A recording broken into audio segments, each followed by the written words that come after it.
Today, we're diving into something I think a lot of us feel deep in our bones.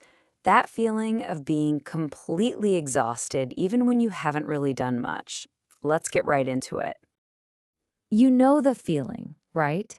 You get home from your day, you haven't run a marathon or anything, but you just feel totally wiped out, completely drained. If you're nodding your head right now, then you are in exactly the right place. See, the source of this exhaustion isn't physical. It's something else, something quieter and a lot harder to see. It's the invisible weight we carry around when we're constantly trying to manage everything and everyone around us. So let's actually put a name to this thing. Because once you understand what it is, I promise you, it can completely change how you look at your own energy levels. It's called emotional labor.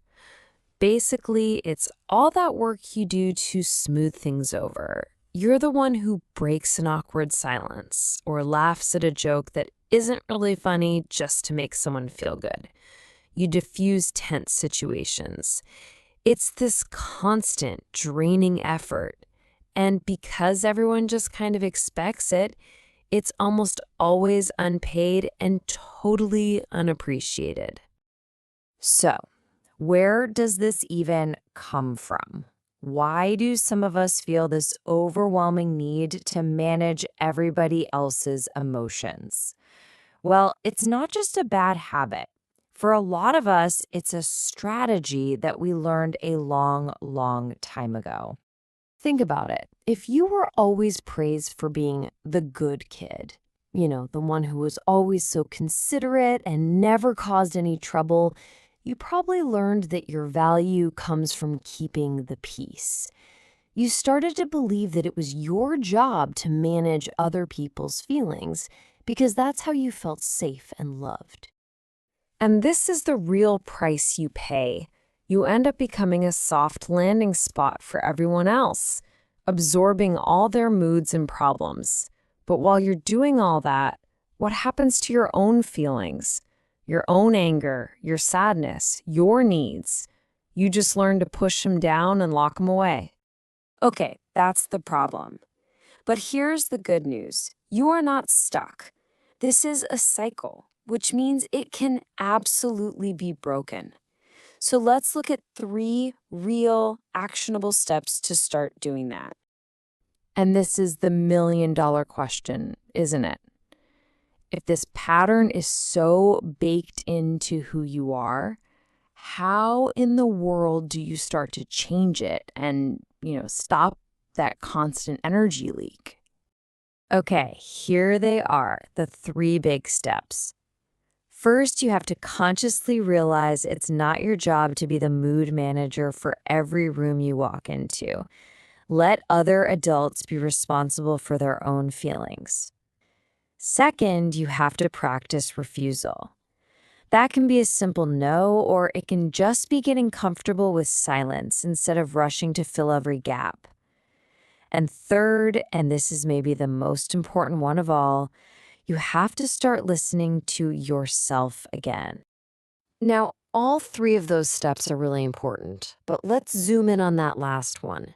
Because reclaiming your own feelings, well, that's the real game changer.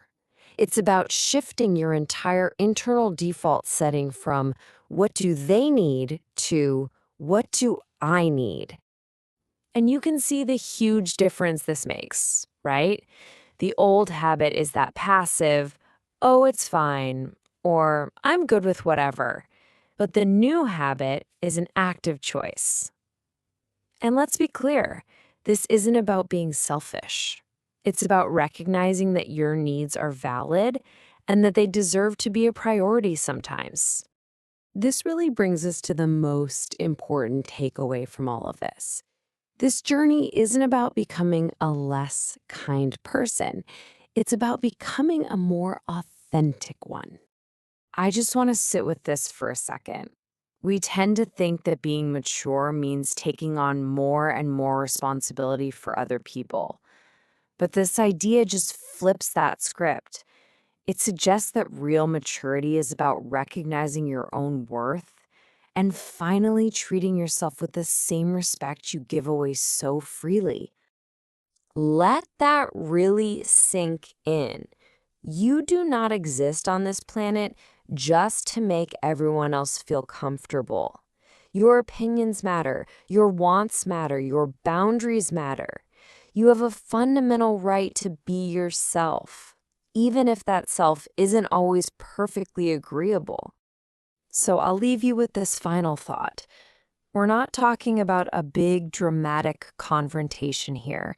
It could be as simple as just stating what you'd actually like for dinner, or saying, I need a few minutes before you say yes to something. So, what's the one small thing you'll do today to give that dignity back to yourself?